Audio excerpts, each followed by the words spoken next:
A gente, boa noite. Os corajosos continuam até o fim, né? Então, hoje nós vamos chegar ao fim. Vamos dar nosso alô, pessoal de casa, né? Pessoal da internet, para saber que nós sabemos que estão nos olhando, que estão vigiando e que a gente está se comportando aqui para não fazer nenhum gesto que não seja do agrado deles, né? Então, falar um alô para eles. Alô, pessoal da internet. Alô, pessoal da internet. Vamos começar. Ontem eu dei aquele exemplo ou aquela ilustração da joia, né? E aí quero pedir desculpa, pessoal da internet, porque tinha alguns que estavam jantando, comendo naquele horário, né? Então, acho que a fixação deles vai ser um pouco forte do que a nossa, né? Bem, nós mostramos o quadro O Grito, né? Mostramos também essa breve retrospectiva, que isso aqui eu vou insistir sempre, que nós estamos fazendo uma abordagem ampla, geral, falando do mal-estar da alma, enfim, e não restrito ao diagnóstico clínico, né? Não é uma visão de psicologia restrita, mas é mais ampla. E do ponto de vista espiritual também, né? Porque nós podemos reagir espiritualmente a isso. Então, se você vai consultar um psicólogo, ele vai usar categorias da psicologia para você enfrentar a depressão. Se você for ouvir um nutrólogo, ele vai indicar alimento para isso, né? E assim por diante. Então, cada um tem as suas categorias. Nós vamos tratar aqui das categorias espirituais, como lidar e vencer esses desafios do mal-estar da alma, né?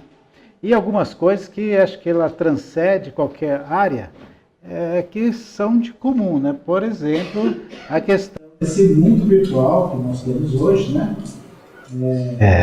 Esse mundo 2 aí, não sei se existe ainda, mas tinha uma época um tipo de jogo que você era como se você criava uma novela do qual você também é um personagem dele e você ia construindo, né? Então, a pessoa tinha lá uma fazenda, uma história assim, tal, que ia conduzindo, né? Então, um mundo paralelo, um mundo virtual, que é um nome bonito para dizer que é um mundo falso, um mundo mentiroso, que não é verdade, né? E que para nós, ou para as pessoas, fica mais difícil ainda, porque todo mundo só coloca lá as coisas bonitas, belas, né? E a gente que enfrenta a realidade, que nem tudo é bonito e belo, acha que somos os piores do mundo. Também a questão econômica nossa, né? Ali aquele quadrinho lá do Charlie Chaplin, né? Vagabundo. E, lógico, o mendigo naquela situação ali. E que se nós olharmos um pouco mais amplo, né? Nós vamos ver que a situação de pobreza, ela é séria, ela é real, e nós estamos muito distantes de curtir uma pobreza dessa que a gente vê, né? Tem uma propaganda dos Médicos Sem Fronteiras na televisão, né? É chocante ver aquelas cenas reais, né?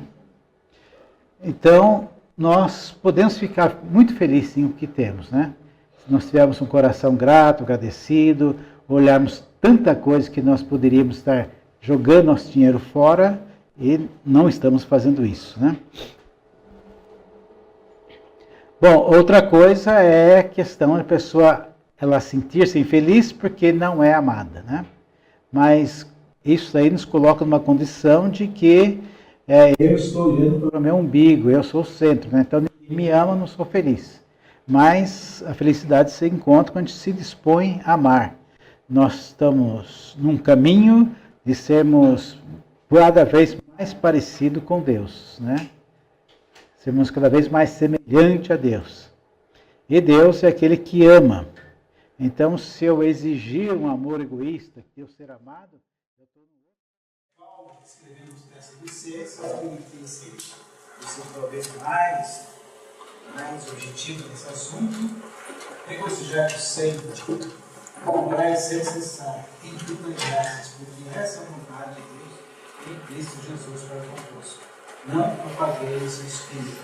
Tessalonicenses 5, 16 a 19. É interessante, regozijai-vos, né?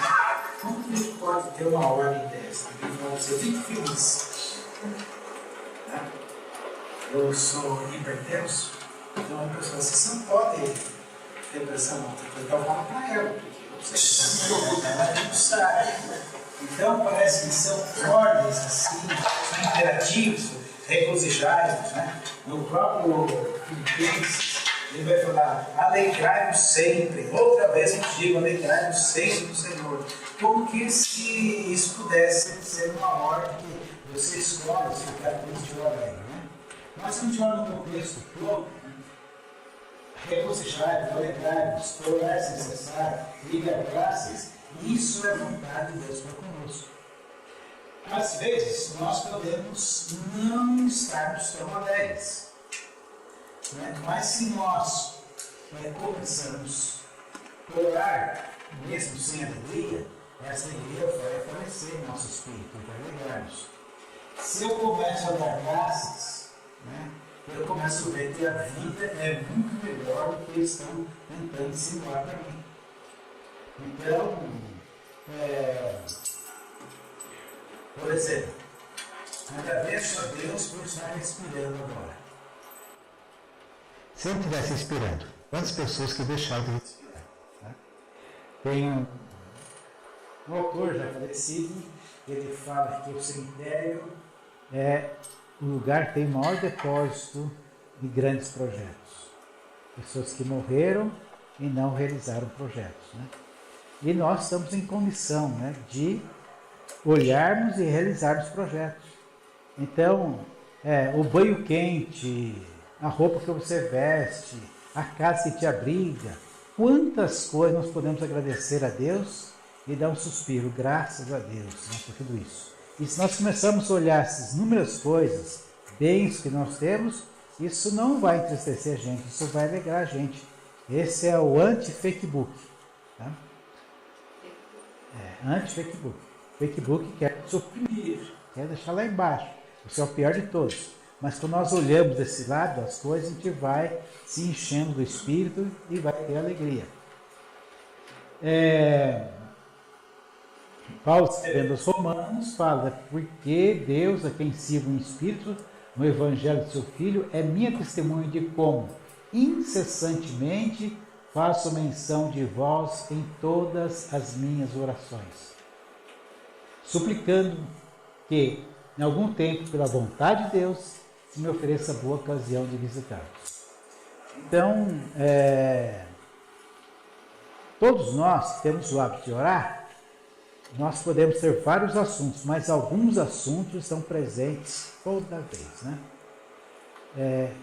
Qual a vez que você vai orar, você não vai lembrar dos seus filhos, dos seus pais, da sua família, né? A minha família, por parte dos meus pais, elas têm uma idade muito pequena, né? Então, tem tio que morreu com 30 e poucos anos, 40 e poucos anos, 50 e poucos anos. Tem um irmão que faleceu com 62 anos. E meu pai e minha mãe faleceram com 80 e 86 anos. Né? E especialmente para filho do meu pai, não tem mais ninguém. Ele era o mais velho e ficou por último. Todos já tinham falecido, não falecido. E quando ele tinha 49 anos, ele teve um infarto. Primeiro infarto. Aí eu socorri, ele viveu mais 31 anos ainda, sobreviveu mais outro infarto, uma coisa parecida com infarto também. Mais duas situações assim bem sérias.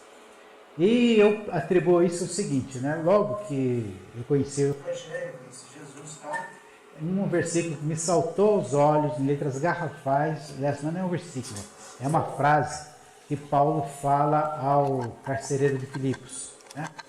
Crê no Senhor Jesus, será salvo, tu e a tua casa. Então, eu comecei desde então a orar pela minha família. Né?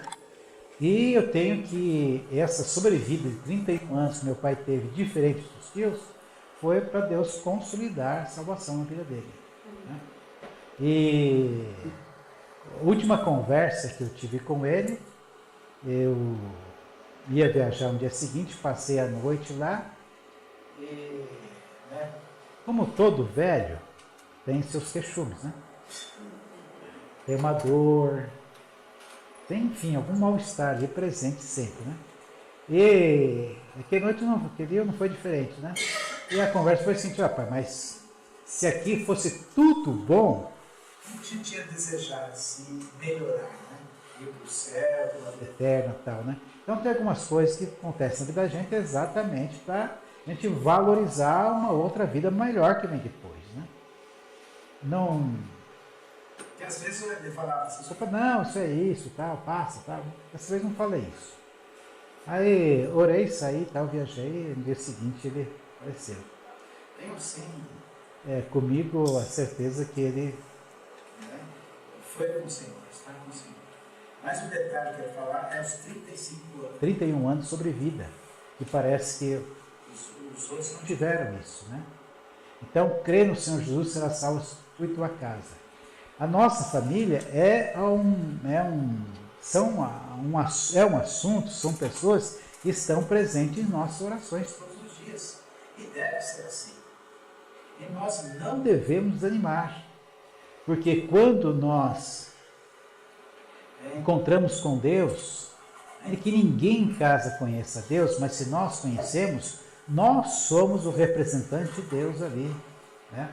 E a hierarquia é Jesus, os homens que estão em Jesus, né? E depois então, o diabo, diabo, os anjos, tal, e aqueles homens que estão sem Jesus. Tem uma música caipira, né? Que diz que quem não está com Deus está na unha do capeta, né? Então, se nós temos Deus conosco, nós podemos estabelecer a ordem espiritual naquela casa assim. entre que sejamos filhos, Somos pais, o que for, nós temos autoridade naquela casa. A nossa oração vai fazer efeito, vai ter efeito sim. Hoje, amanhã ou depois, né? Mas Deus está ouvindo. Deus está ouvindo. Ninguém fica de fora. O que nós podemos é não desanimar, né? Tem uma passagem, quando Moisés começa a conversar com o faraó a respeito da libertação do povo, o faraó vai querer negociar, né? Olha, vão só os homens, ficam as mulheres, as crianças, né? Mas ficam os animais, ficam as crianças. E Moisés, toda vez vai falar com ele, não negocia com ele. É para sair todo o povo. A última conversa de Moisés com o faraó, o faraó quer negociar alguma coisa, mas vai ser nem uma unha ficará no Egito. Ou seja, não tem negócio.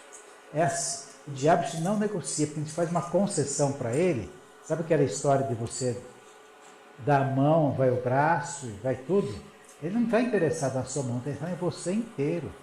Então não tem negócio. Não adianta você dar a mão que vai minimizar, não. Né? É enfrentar. Esse é o recurso. E a oração está aí para isso, né? Não andeis ansiosos de coisa alguma, que a Bia falou ontem, né? Em tudo, porém, sejam conhecidos diante de Deus as vossas petições, pela oração e pela súplica, com ação de graças, né? Então, quantas vezes se é necessário orar, ore. Se é chamado a orar, ore. no meu começo, De vida de convertido, então, acho que todo mundo fez isso, né? mas tinha lá ceia do banheiro para orar. Né? Tinha No Evangelho dos Gideões, que é pequenininho, que naquela época dá para ler com facilidade, ali o Salmo 91 está até amarelo, né? Tantos que lia, e outros também. Mas chamados a orar. oramos, oração. Dou graças a Deus a quem desde os meus antepassados tive consciência pura, porque sem cessar me lembro de ti nas minhas orações dia e noite. Paulo, se referindo a Timóteo. Né? Paulo, ele tinha lá os seus sentimentos, seu espírito de paternidade e adoção sobre todos aqueles a quem ele atendia, né? especialmente sobre Coríntios, ele fala bem claramente isso, mas tinha 3 pessoas, Tito, Onésimo e Timóteo, que ele era falado de filhos, né? Então, eles não faziam parte daqueles com quem ele tinha um espírito de adoção simplesmente. Eles eram filhos. Então, eu imagino Paulo orando pelos coríntios, né? Ele provavelmente estava citando um por um de cada cidadão, cada cristão de Corinto na oração dele.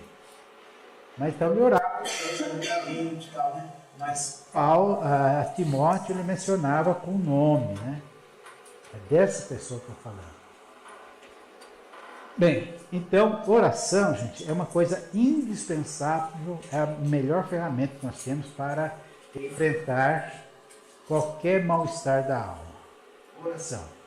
E a oração é uma coisa assim, ela é polivalente, né?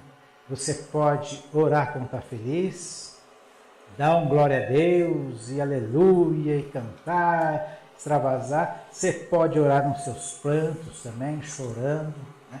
Tá ruim, tá apertado, tá doendo, né? Não precisa ensaiar um discurso para Deus. Fala aquilo que realmente está acontecendo. Em todas elas Deus vai agir. E nós seremos fortalecidos, né? Bom, e aqui é um texto de Pedro, que eu botei ele inteiro aqui, porque é até interessante uma situação, né? Olha como Pedro, ou como as pessoas viam o sofrimento à época, né? Amados, não estranheis o fogo ardente que surge no meio de vós, destinado a provar-vos, como se alguma coisa extraordinária estivesse acontecendo. Então, tem problema, gente? Ora, isso é o normal, isso é o comum. Não fique estranhando, né? Isso é normal. Então, olha, amados, não estranheis, né?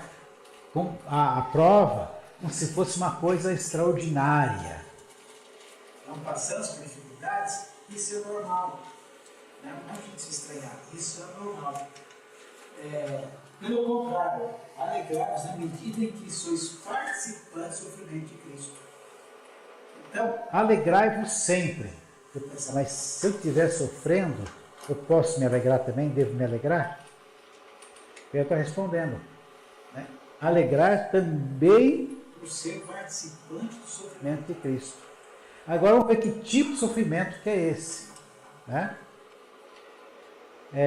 Você fala com uma criança, não põe a mão na tomada, ou no fogão, ela vai lá, põe a mão, toma choque, se queima. Esse é um sofrimento que ela vai sentir na pele pelo ato que ela fez. Então tem alguns sofrimentos que são da nossa consequência, da nossa atitude, né? Nossa falta de inteligência, nosso abuso, né? Então, não é disso que Pedro está falando. Esse aí é terrível, né? Você tem que trazer arrependimento, tem que trazer oração, entendeu? É outra coisa, né? Agora, sofrer por participar do sofrimento de Cristo, devemos alegrar que isso também vai nos fazer participar de sua glória. Se pelo nome de Cristo sois injuriados, ou perseguidos, ou sofremos por sermos cristãos, bem-aventurados sois, porque sobre vós repousa o Espírito da glória e de Deus. Então, feliz, né? Quando os apóstolos, entre eles o próprio Pedro, levaram uma surra por estar falando de Jesus, na hora que o pessoal liberou eles ficaram felizes por ter sido vituperados, sofridos pelo nome de Cristo. Então, né? Nossa, eu sou bonzinho, não trago prejuízo para a sociedade, não dou calote em ninguém, não passo cheque sem fundo, mais tal, e toma uma surra. Então é para ficar triste, né? Não, eles tomaram uma surra e ficaram felizes por acharem dignos de sofrerem pelo nome de Cristo. Então, o sofrimento para eles não era uma coisa estranha. né? Se nós sofremos por Cristo, devemos ter alegria. porque o Espírito de Deus está em nós. Agora, não sofra, porém, nenhum de vós como assassino, ou ladrão, ou malfeitor, Ou como quem se intromete em negócios de outro. mas se sofrer como cristão, não se envergonhe disso. Antes glorifique a Deus com esse nome de cristão. Então, ele não está se referindo aí ao malfeitor. Alguém que leu o nome do céu? É um texto recente, uma literatura recente, muito comparada com as histórias de Atos, né? É um sobrevivente das perseguições, das torturas, tudo, né? E não vê ele reclamando. Aliás, diz que a igreja perseguida lá da Ásia diz que não ore para cessar a perseguição, ore para que nós possamos suportar, né, a perseguição. É uma coisa interessante, gente, como que a gente olha o sofrimento e como que essas coisas se estabelecem. No século passado, do ano 1900, dos anos 1900, foi o ano do maior movimento missionário no mundo. Nunca antes na história tantos missionários foram enviados para tantos lugares. E a gente começou o século XX, esse século, com a população em 32% de cristãos no mundo. E aí houve esse movimento enorme de missionarismo no mundo. E terminamos o século com 35% de cristãos. Apenas 3% a mais. E o detalhe, o cristianismo, especialmente na Europa e nos Estados Unidos, decaiu muito.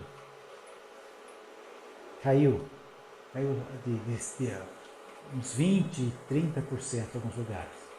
Cresceu um pouco na América do Sul, cresceu bastante na África e cresceu extraordinariamente na Ásia. Então, ele só manteve esse crescimento de 3% por causa dos países comunistas e dos países pobres. Os mais pobres e os mais perseguidos. Então, a gente fala mal do comunismo, né? Fala mal de todas essas perseguições que tem, mas é o melhor remédio para a igreja. Porque aí você sabe quem é o inimigo. Qual a dificuldade de enfrentar uma guerra e enfrentar uma guerrilha? Né? Como que vai enfrentar uma guerra de dois exércitos organizados e um exército que é um exército organizado e o outro é uma guerrilha? Como vai enfrentar o Bin Laden, por exemplo, Al-Qaeda? Qual a dificuldade? Porque você não sabe quem é o inimigo. Né? Ele pode estar ao seu lado e você não sabe. Agora o exército organizado, você está com o uniforme, né? É igual dois times em campo. Quem tem o uniforme chuta de um lado, quem tem o uniforme do outro chuta do outro lado. Agora, no meio, que você não conhece o inimigo, é assim. E é exatamente assim que o capitalismo faz. Ele opta, ele atrai, ele envolve os cristãos, e o cristão pensa e continua cristão, e já deixou de ser cristão há muito tempo atrás. Ele é um inimigo disfarçado. Então, especialmente na Europa, o número de cristãos cai bastante, a natalidade entre cristãos é muito pequena, e os poucos filhos que os cristãos europeus têm são normalmente educados por babás muçulmanos. Ou seja, nesse ritmo, a gente não vai ter mais cristianismo na Europa. As igrejas fortes serão do hemisfério sul, da Ásia, da África, aqui. E uma coisa extraordinária também que está acontecendo é conversão de árabes. Né? E muitos deles com testemunho semelhante Então, que Paulo, como Saulo, ele encontrou Cristo. Muitos assim.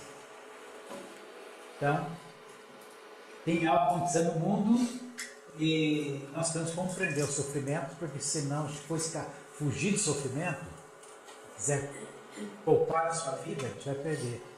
E a igreja vai se diluir na cultura, no conforto, no bem-estar, para deixar de ser igreja. Porque temos que fugir do sofrimento. Então, sofrer faz bem, né?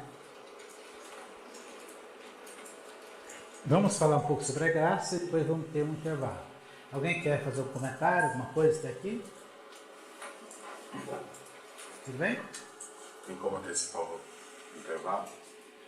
O intervalo vai aqui às 3 minutos.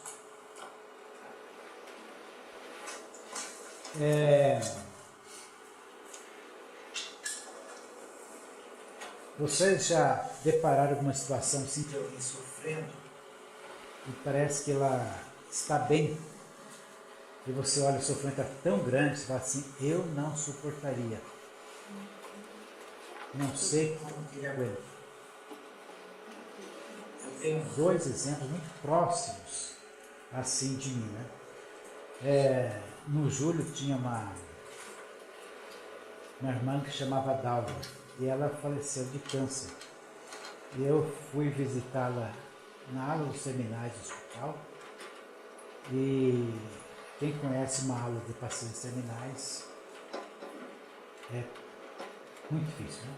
Então, várias pessoas ali na sua dor, gemendo, tudo mais e tal. Eu entrei e é uma cena que nunca mais saiu da minha cabeça, né? Eu entrei procurando qual estava, que eu vi. Ela me viu também? Ela estava pequenininha na cama já, mas me deu um sorriso, né? A pessoa que ficou pequena, o dente não diminui, né? Então imagina que esse sorriso é enorme. E nós conversamos ali um pouco, acho que alguns dias depois ela partiu. Mas fiquei assim, saí lá, pensando como numa situação dessa. E ela conversou, nenhuma queixa, nada. Falou das coisas assim como se estivesse lavando louça em casa. Né? Mas que eu não estava focado no problema dela. Eu saí de lá e falei, mas como que pode? Fiquei assim, abatidíssimo, eu não suportaria com isso. E o outro Foi o Edson de Jandira. Então, eu acompanhei também, foi a mesma história, foi de câncer. Eu acompanhei desde o momento que recebeu a notícia até o final. E um dia, lá no hospital, veio uma pessoa visitá-la, né? Você imagina, ali no leito do hospital, aquela situação também difícil. E aí chega uma pessoa toda de bem, né? Sem um mal, do feroz e tal. E ele falou assim, olha, eu não troco esse lugar que eu estou, a minha condição, com Jesus, do que com a sua condição sem Jesus. aí você falou, mas Como? Como que a pessoa consegue chegar nisso, né? Então, quando vocês pensam, toma um cafezinho, toma água, daqui a 5 minutos nós voltamos, tá? Só de casa também fica à vontade, vão pensando aí, a gente já volta. Que não foi paçoquinha hoje. Ok, gente. Vocês e o pessoal também que está acompanhando, é só mandar o e-mail para o escritório, que a gente vai mandar todo esse material que nós projetamos aqui para ajudar vocês também, tá?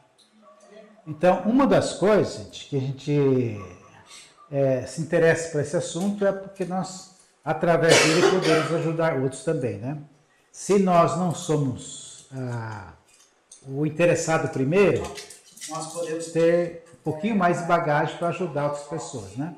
Às vezes somos nós mesmos, às vezes é outra pessoa. Né? Já viram que não quer fazer, mostrar que é ele, né? Olha, eu tenho uma prima que aconteceu assim. Né?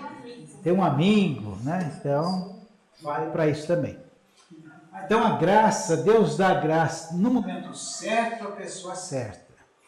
Então, estava conversando com um irmão americano, naqueles dias que chegou um monte de gente na divisa lá dos Estados Unidos com o México, que queria entrar, e ele é um americano, achava aquilo um absurdo, tal, e eu falava, bom, mas o mundo cada vez pior, é isso mesmo, tal, porque a desigualdade, a pobreza aqui, a riqueza lá, né? Ficou assim, é inevitável. Né? Mas como é que você está esperando com essa tranquilidade toda, tudo mais tal? Se fosse eu enfrentar a tribulação hoje, eu estava perdido. Mas se eu for enfrentar a tribulação no dia que for para enfrentar, aí Deus vai dar graça. Mas hoje eu não tenho graça para isso. E nem preciso ter, porque eu não estou enfrentando a tribulação. Mas o dia que eu for enfrentar, eu preciso contar com a graça de Deus. E ela vai estar lá. Então Deus dá a graça dele na hora certa, quando nós precisamos. Não precisamos nos preocupar com o dia de amanhã, o que vamos fazer, falar, tal, porque na hora Deus vai trazer providência. Não tem lógica Deus dar providência agora. Se a gente não vai usar agora, vai usar depois. Né? Então, a pessoa certa, o momento certo. Então, por que a Dalvinha suportava tudo aquilo lá com aquela alegria no rosto? O Edson, e eu achava aquilo assim um absurdo, né? Insuportável. Porque eles tinham a graça de Deus para aquilo e eu não tinha. Então, quando chegar a nossa vez, Deus vai dar graça também. Né? Certeza. Além disso, a provação não é nada além do suportável, não é acima do suportável. Deus não permite nós sermos provados acima do que podemos suportar. Né? E junto também com a situação de provação, sempre dá um escape, dá uma saída para ela. Se você está passando uma grande tribulação, você pode orar assim: Senhor, muito obrigado, porque tu me achaste à altura dessa tribulação. É isso. Porque se você não tivesse a altura disso, Deus não daria. Tem pessoas que têm que se viver com leitinho, outros podem ter alimento sólido.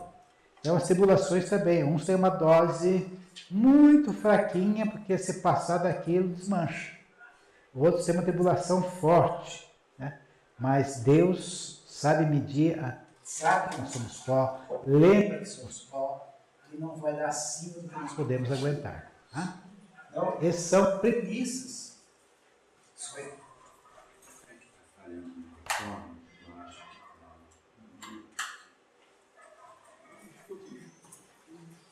Tecnologia.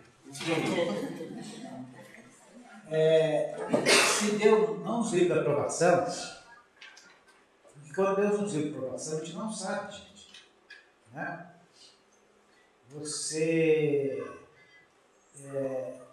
Quantas situações que Deus não carregou a gente no colo, a gente não sabia, não soube disso.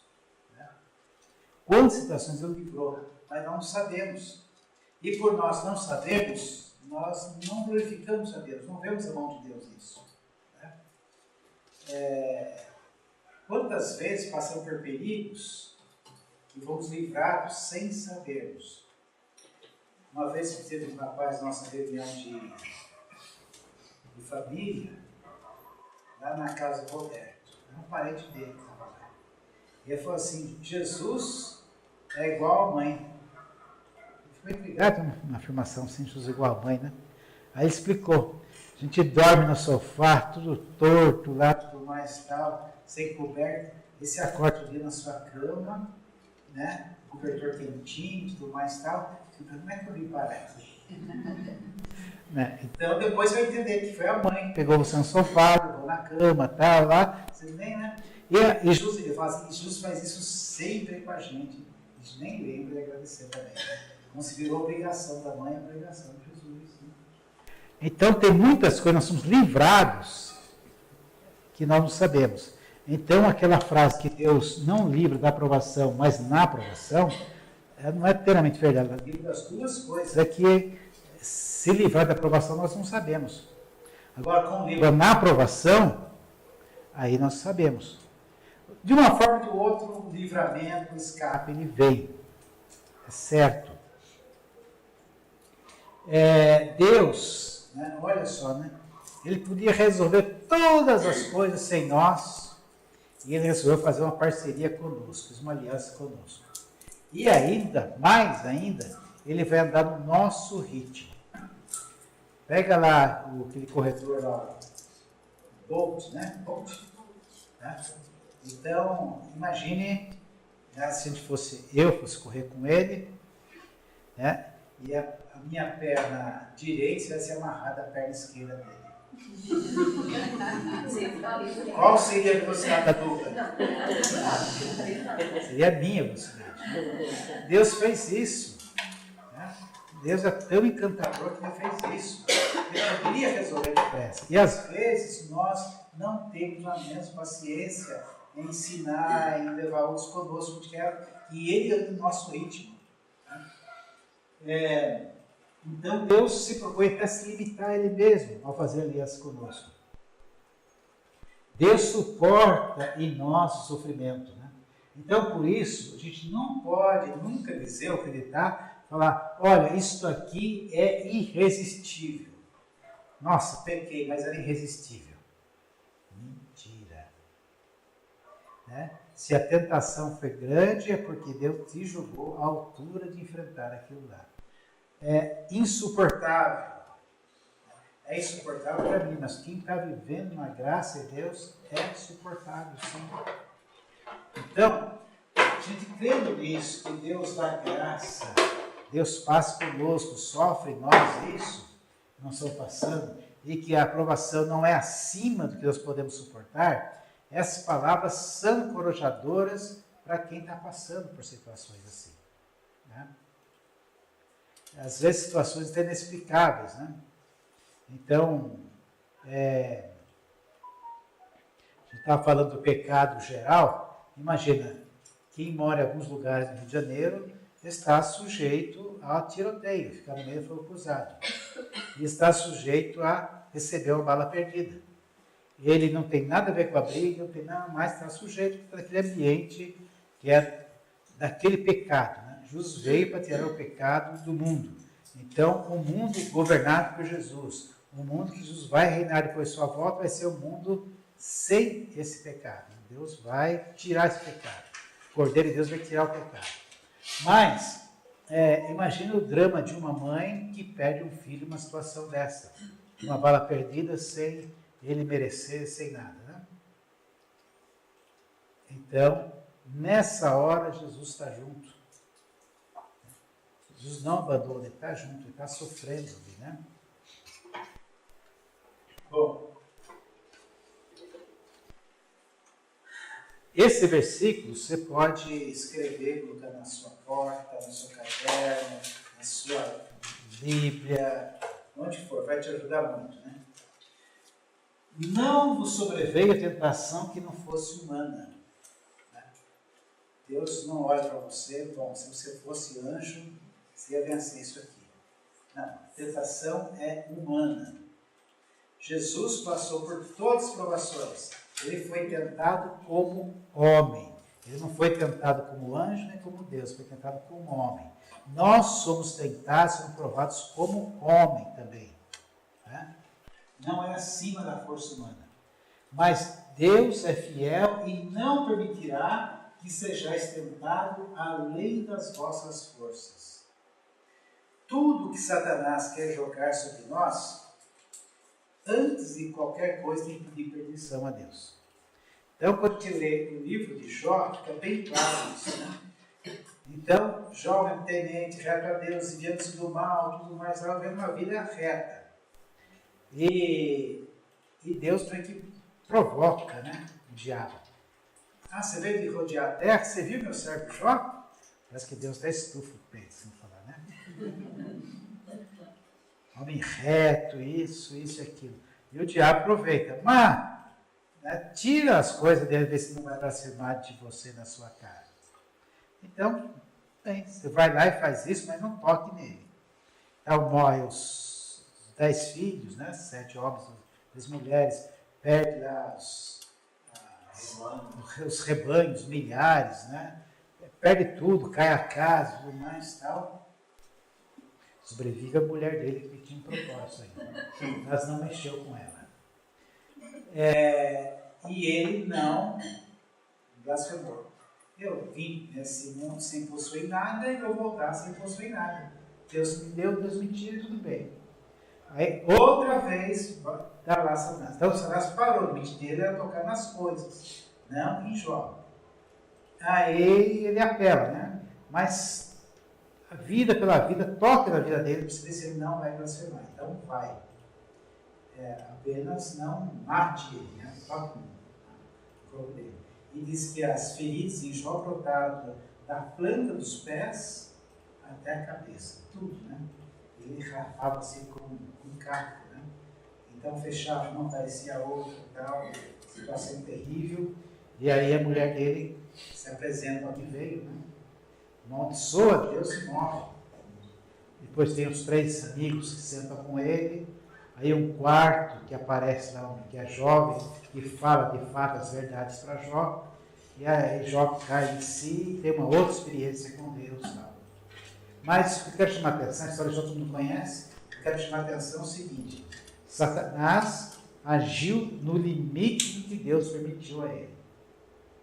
Então, antes de se apresentar a você, ele tem que se apresentar a Deus. Pedir permissão para fazer aquilo que ele está te fazendo. E Deus só permitiu que confiava, sabia que você iria resistir. Então, Deus é fiel, não permitirá que seja tentado além das nossas forças. Mas o que acontece muitas vezes, né? Que embora seja nessa condição, nós caímos. Então, lá tem a carta de João, que fala que ele escreveu as coisas para nós não pecarmos. Mas se nós pecarmos, temos um advogado junto ao Pai, Jesus Cristo o justo, é a propiciação dos nossos pecados. Se confessar nossos pecados, ele é fiel e justo para nos perdoar todos os pecados. Então, se eu cedi, eu consenti, né? Então o diabo ele vai ser o forte, né? Ele vai lá para falar com Deus, vai lá me acusar de Deus. Eu não falei que se oferecesse R$1 milhão para ele ia sujar a mão? Está aí, ó. Mas se nós arrependermos dos nossos pecados, pedimos perdão a Deus, Deus nos perdoa. Então, o que acontece? De um lado vai estar o diabo nos acusando, e do outro lado vai estar o advogado de Jesus Cristo nos defendendo. E outra vez o diabo vai ser envergonhado. Agora, se nós ficamos curtindo aquele pecado, buscando justificar, mas isso era muito forte, não aguentava, não suportava, tal, né? E o pecado, o diabo vai estar rindo de nós. Mas se nós nos humilharmos, reconhecermos que o pecado foi por nossa culpa, é assim que isso se resolve conosco. Né? Bom, pelo contrário, juntamente com a tentação, vos proverá livramento, de sorte que a possais suportar.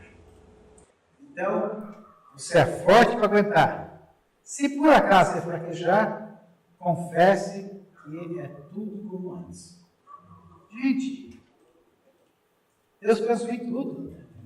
Tá? Primeiro que ele não deixa sermos provados sem autorização. Ele conhece os povos, não vai permitir que sejamos tentados assim que podemos. E se por acaso ainda não correspondemos à confiança dele, ele dá assim, se nós reconhecemos, ele nos perdoa e zera conosco novamente. Do que nós podemos reclamar? Né? Então, esse versículo te ajuda muito, sim, entender que leva para as pessoas, né? Ah, estou triste aqui, não consigo, estou desanimado, tudo mais, tal. Né? Então se anime, porque você pode vencer isso, né, por Deus. Né? Esse desânimo não é maior que você. Traga sua condição de suportar. Ora com ele. Revigora. Ensina essa palavra. Também, quando você tem pessoas, uma coisa importante, muito importante de ter em mente, que as pessoas são diferentes. Umas pessoas são mais fortes, outras nem tanto, né? Algumas, assim como a gente tem algumas deficiências físicas. Então, por exemplo, alguém nasce cego. Ele nasceu cego, nasceu surdo, nasceu por algum motivo. Nós também podemos ter algumas deficiências que podem refletir nossa alma.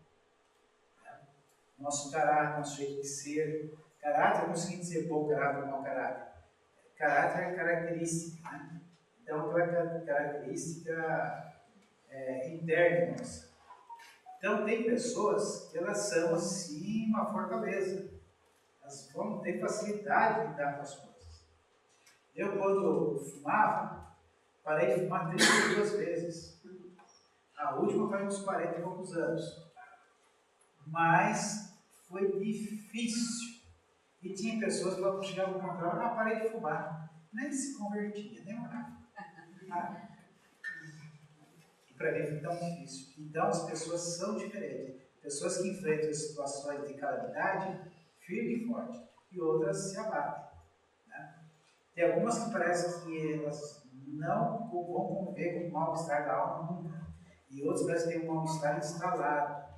Né? Que sempre vão estar presente. Mas em ambas as situações, Deus dá condição, sim. Deus ajuda, Deus fortalece. Se a gente tem alguma coisa que vai levar com a gente, Deus está junto naquilo também. Paulo dizia, teve um espinho na carne. Né? Não sabe o que é esse espinho. Mas ele falava assim, ele louvava a Deus pelo espinho na carne, que o espinho na carne impedia ele de se gloriar, de ser orgulhoso. Então, era um mensageiro de Satanás que ficava lembrando ele isso, né? Tem aquela história do Império Romano, quando o exército tinha uma grande vitória, o general da primeira vitória ia fazer um desfile, né, na praça pública, ia ser ovacionado, aplaudido e tudo mais e tal. E aí tinha uma pessoa que ficava falando dele, né? Você não é nada disso, né? Não vá se gloriar, não é assim, você não é isso, você não é isso, né? Então, às vezes, é esse mensageiro, que às vezes em nós pode ser de enfermidade, pode ser de enfermidade da alma e tal, que está lembrando quem nós somos. O Luciano Huck falou uma coisa que eu achei muito engraçada, que filho dele também.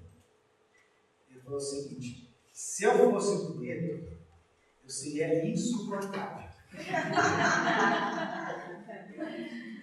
E isso aplica para muitas coisas, né? Eu gostaria muito de saber música, né?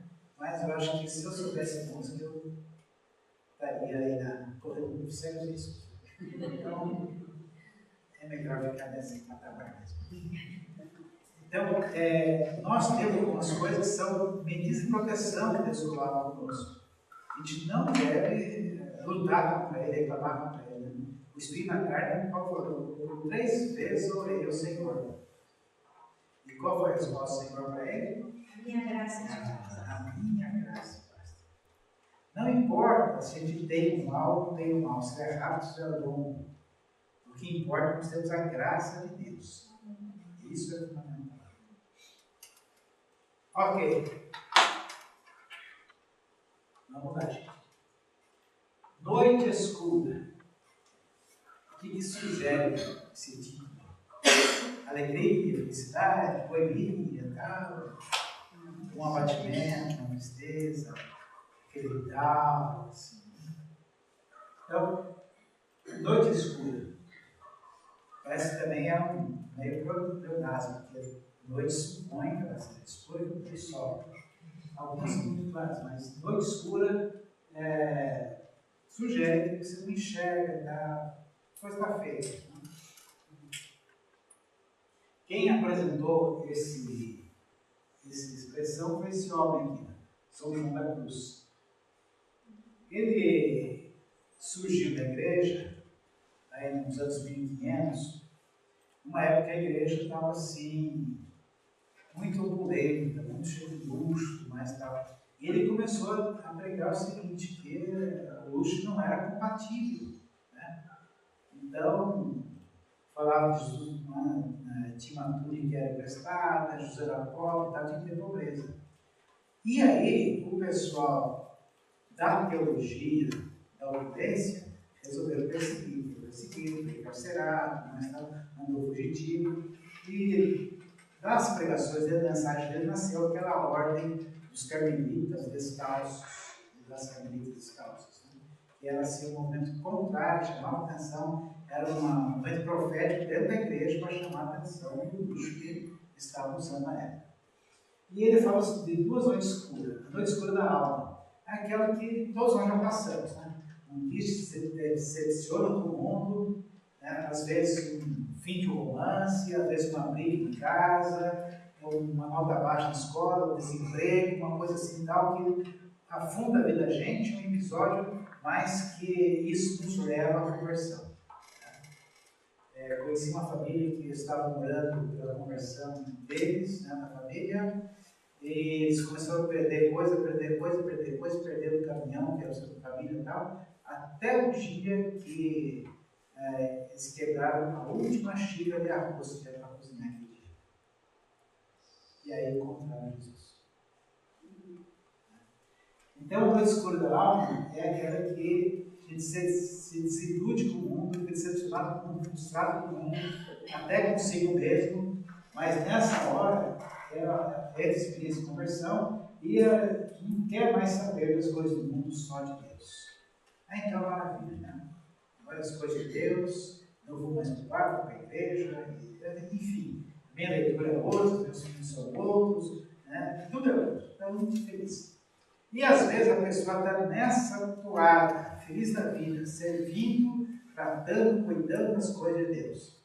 E aí sofre uma outra noite escura na vida, que não é aquela por causa das mazelas dele. Muito pelo contrário, é pela vontade de querer ser mais diante de Deus. E a noite escura do Espírito, ela mostra o silêncio de Deus. É como aquela pessoa está acostumada a orar, vai orar, parece que a oração não passa do teto. Você entrou no seu quarto, entrou no seu joelho, leu a Bíblia, orou e saiu do lado tão seco quanto entrou.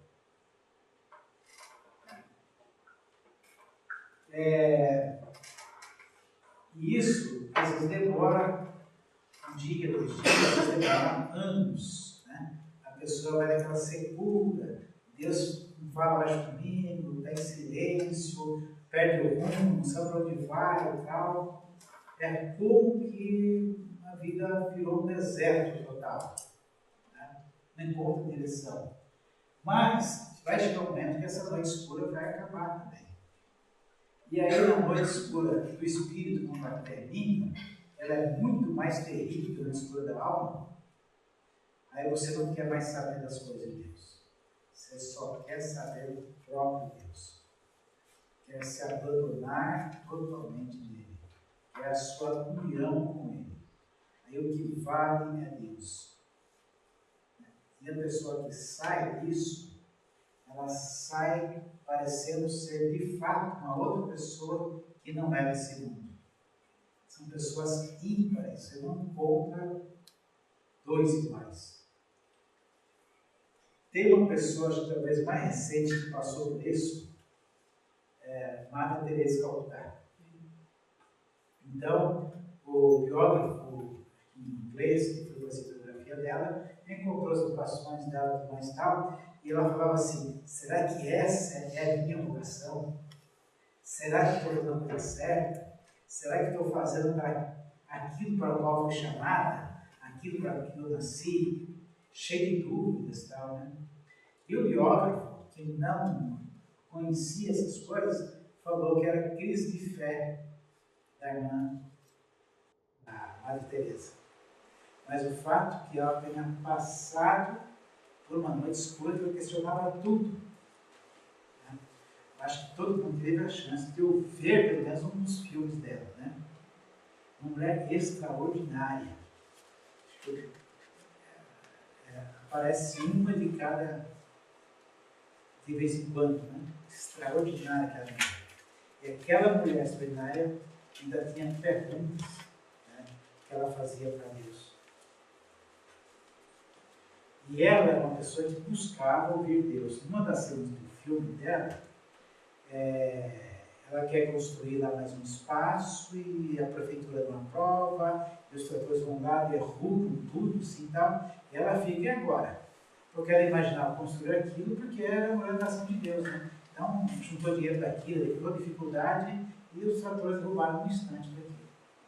E ela então sai perguntar para Deus o que era aquilo. E ela vai conversar com o mendigo. Né? Aqui a gente falou ontem, a pessoa que quer ouvir Deus, ouve várias situações. Quem não tem ouvido para ouvir Deus, pode ouvir o melhor sermão, não tem jeito. E ela conversa com esse mendigo e entende a vontade de Deus no diálogo com ele. Né? Ele jamais tem ideia do que estava acontecendo. Então, e às vezes você conflita com depressão. A pessoa está numa situação dessa, que é um tratamento de Deus. Deus está ali sob controle da situação. Mas nós queremos fugir disso. Fugir disso. Né?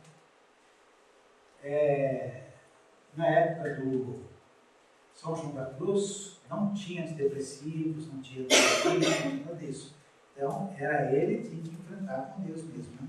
E hoje, muitas vezes, Deus quer fazer isso, tem essa rota, essa alternativa, que não acontece.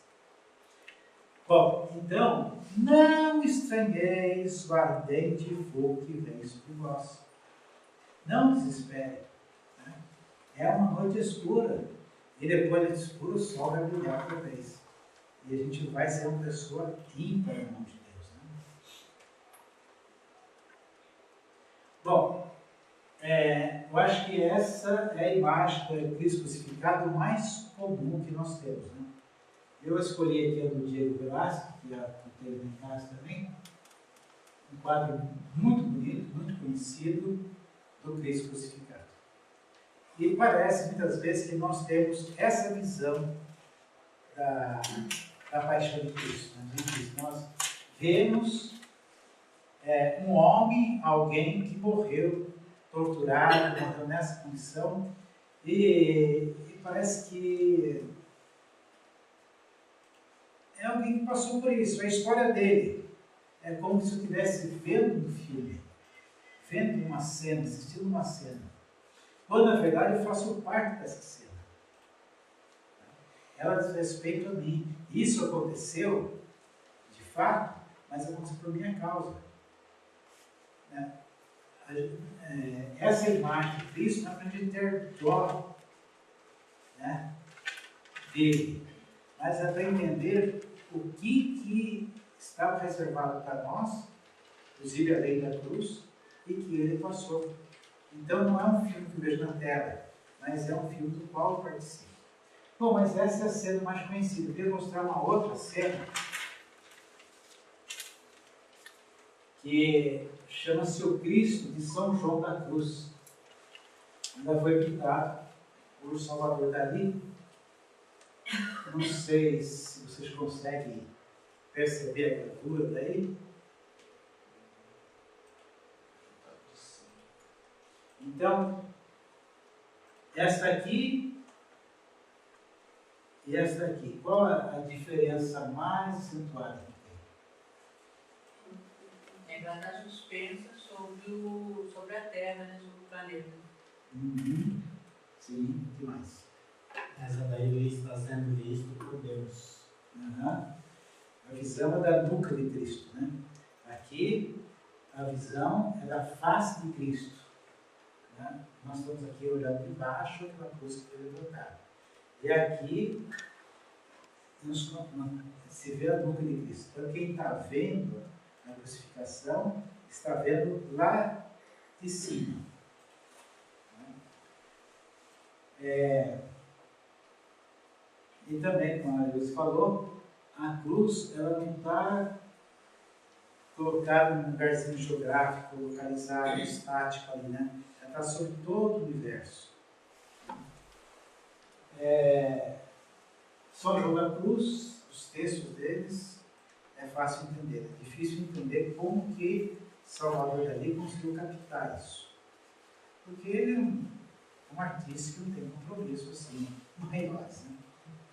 Se você tiver uma hora oportunidade de ver, procura na internet, chama-se O Cristo de São João da Cruz. É muito lindo. Aqui tem um barquinho, né? Tem um lago aqui e tal.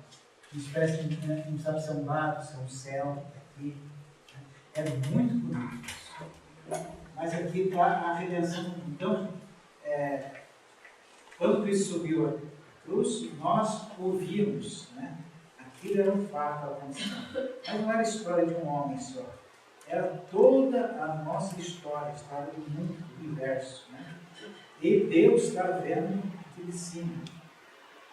É um sofrimento que diz respeito a nós todos.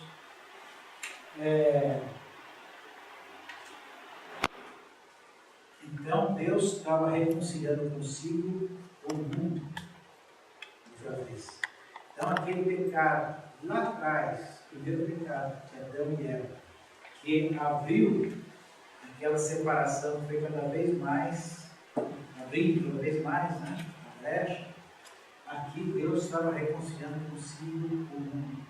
Esse ponto é o ponto da história do mundo. Então, o sofrimento, ele está no auge da história. O Paul e o Hagen que eu citei, tem entre os livros, tem dois, um chama-se Seu Destino é a Cruz, e o outro é Seu Destino é o Trono, ou Destinados para o Trono. Então, o pessoal, eu trabalhasse primeiro, o Seu Destino é o Trono. Os alunos chegavam assim correndo, mas tal, porque o que se imagina? Né? Seu destino é o trono. Então, amanhã você está no trono. Né? Depois do leitor vai descobrir que o trono é a cruz. Né? Que só vai para o trono quem está na cruz. E o outro destino é a cruz para você ser entronizado depois. A nossa história, por mais pessoal, particular que seja, ela está desvinculada disso aqui. Ela não está uma coisa isolada, não é uma coisa avulsa. Ela faz parte disso. Deus reconciliou consigo o mundo. E a minha história também está nessa cruz aqui. Deus viu isso. Deus trabalhou conosco nisso.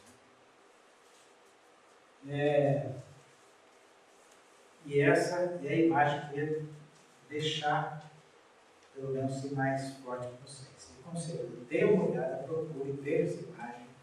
Se você tiver a chance de ver o quadro, um dia eu vou ter esse quadro em casa, uma cópia dele, se Deus quiser. Muito lindo. E pense, né? Ali está você. Ali está a sua angústia, sua tristeza, ali está a sua proteção, ali está tudo, né? E aquele que entregou seu próprio filho também não poupará em te livrar das vitórias, por pior que seja a sua dificuldade.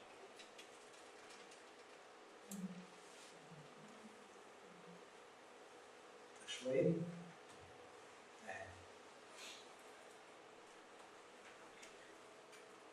Olha. Se alguém quiser ver, mas depois você tem que essa obra de arte, você tem que olhar geral, depois olhar detalhe, mudar a posição e tal, você vai descobrir tudo isso. Alguém? Comentários? Perguntas?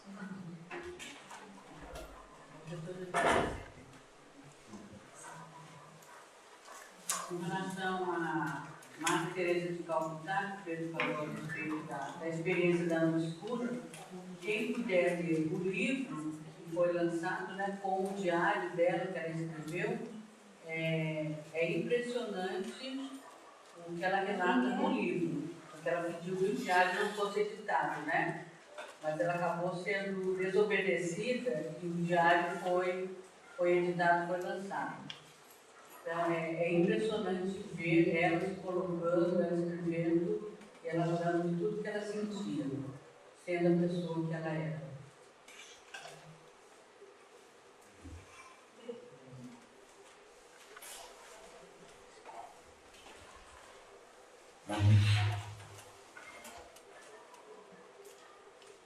Quem não um dia, né? Eu julgava assim, por desconhecimento, que depressão era uma fraqueza das pessoas, uma falta de força de vontade.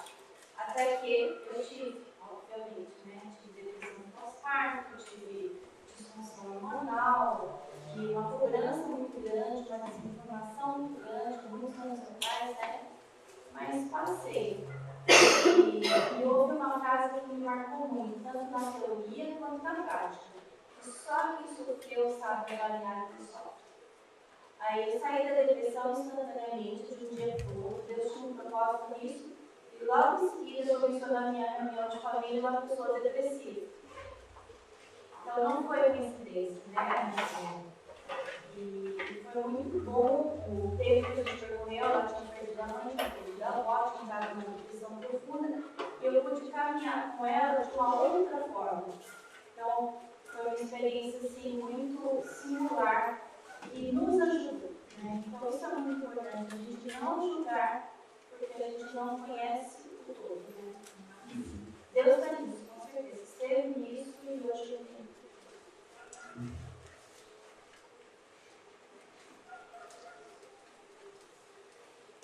Isso é importante, gente, não julgar e não valorizar também. Então, as pessoas às vezes falam assim, depressão é um problema espiritual, é só diabo. Não, não é. É um. Né? E o diabo aproveita todas as fraquezas que nós temos. Se nós temos uma fraqueza na alma, ele vai aproveitar isso. Né? Se nós temos uma deficiência física, ele vai querer nos humilhar com essa deficiência física. Então ele aproveita todas as fraquezas nossas, mas nem tudo tem origem nele. A mesma coisa também, digamos, que está muito em moda a questão da homossexualidade ou do homossexualismo. Né? Então tem aqueles que falam assim, isso é do diabo, isso é sem vergonha, isso é de nascença, etc. Né? Então, cada caso é seu caso. Tem casos de opressão maligna? Tem casos que a pessoa resolveu, de repente, seguir a moda, uma pressão social e vai. Tem pessoas que têm de nascença, tem. É importante conhecer cada caso sem julgar e sem classificar, sem antes saber o tratar. E aquilo lá, né? Não é a gente forçando, julgando, impondo as coisas para resolver. É pegar na mão e vamos juntos. Amém, gente? Daqui no final do mês, dia 20, mês que vem, tá? 20 minutos no final de semana, quarta final de semana, última semana. Última final de semana. Vai ter um encontro sobre sexualidade infantil lá na Juarez, né? E vai entrando cada vez mais questão de alimentos também. É algo que é muito importante porque nós falamos que o corpo adulto, mas é coisa que criança também está sujeito a isso. Então, eu incentivo vocês fortemente a se interessarem, a ir ou mandar alguém para ir.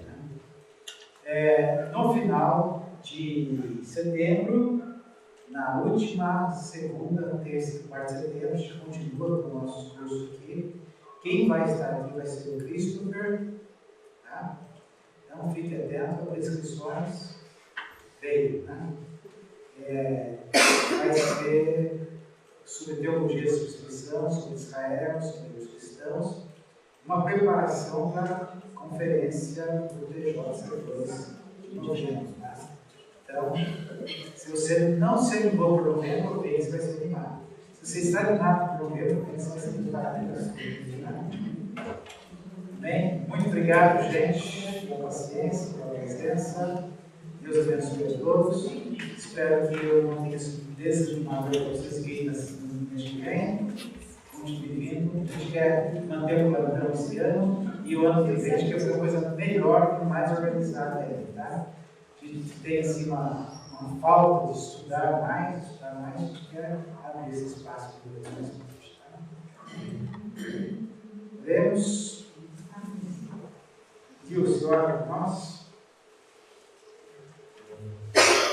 Pai querido, nós te agradecemos, ó Deus, porque o Senhor tem nos presenteado nessas noites, com o seu ensinamento.